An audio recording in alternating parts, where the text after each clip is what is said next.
Hello and welcome back to my channel. Today in this video we will talk about China-Taiwan conflict, the history of the conflict, the developments, why Taiwan is important, what is the strategy of Taiwan to protect itself, the role of United States, etc. The Taiwan island was under full Chinese control until the 17th century when the Qing dynasty ruled it. In 1885, after Sino-Japanese War, it came under Japan. When in the World War II, Japan got defeated by China, it also lost control of the island and China took it back. But at the same time in China, a civil war erupted. The nationalist government of Chiang Kai-shek was challenged by Mao Zedong of the Communist Party. The nationalist government had to flee and they fled to Taiwan and established their troops in the islands that were situated in Taiwan Strait. We will talk about these islands later on. This nationalist government led by Chiang Kai-shek started to rule from Taiwan and it became Republic of China. The mainland China declared themselves as People's Republic of China.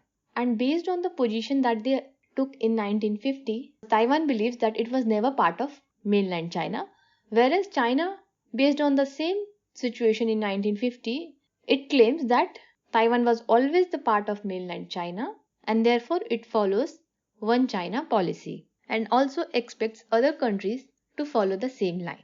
This is the map. This is here Taiwan and this is the Taiwan Strait.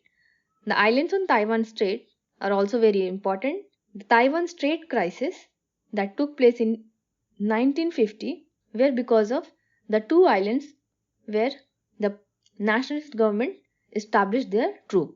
These two islands were Jinmen and Mazu. In 1950, People's Republic of China bombed these two islands which were controlled by Republic of China in Taiwan Strait. These two islands are strategically located in the Taiwan Strait. They are closer to mainland China as well as Taiwan. So China believes that it can be used to launch attack on China in future. What is the role of the United States of America? America played a very important role during the Taiwan Strait crisis. Although during Cold War, the policy followed by United States of America contributed in escalating the tension.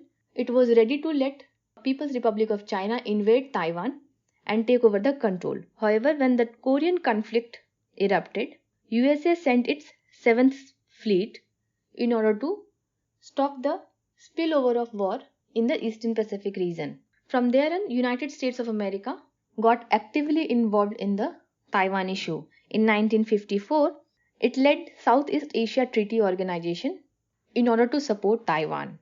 At the same time, PRC also began bombing. USA signed Mutual Defense Treaty with Republic of China, means Taiwan.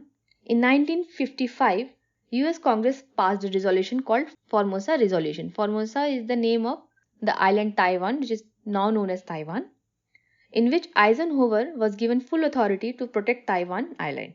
However, it was the People's Republic of China under Zhou Enlai who wanted to negotiate the terms and the tension finally started to come down.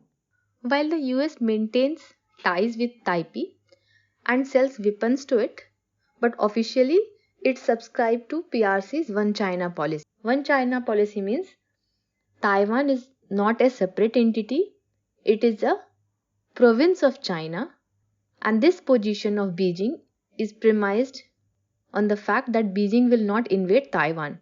This position was reached after much deliberation between China and USA. It is this delicate diplomatic balance that Nancy Pelosi's visit may disturb. Now, why Taiwan is important?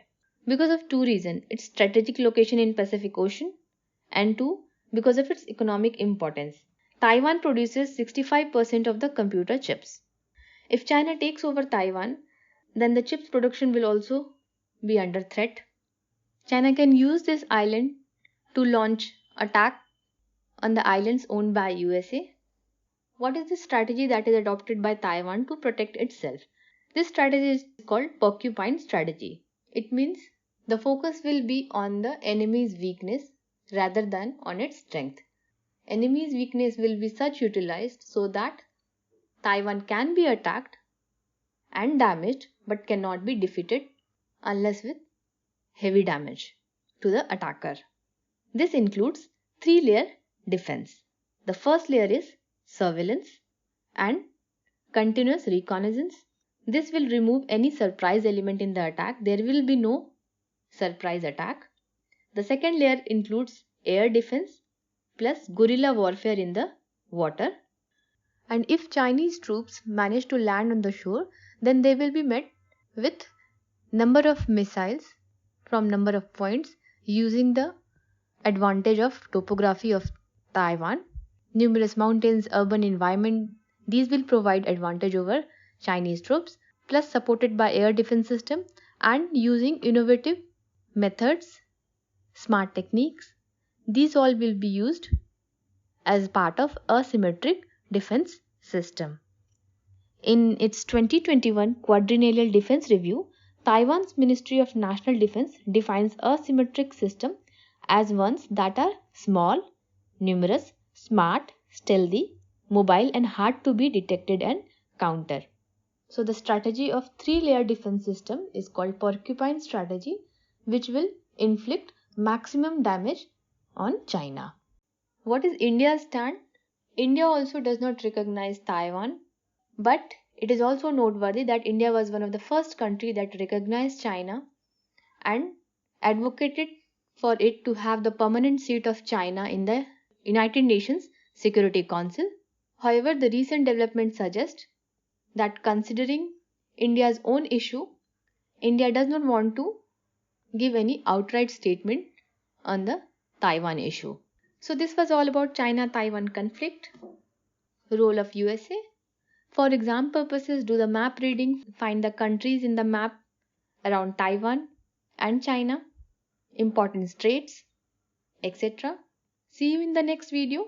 If you are new here, do subscribe and give a thumbs up if you like this video. Thanks for watching. Have a nice day.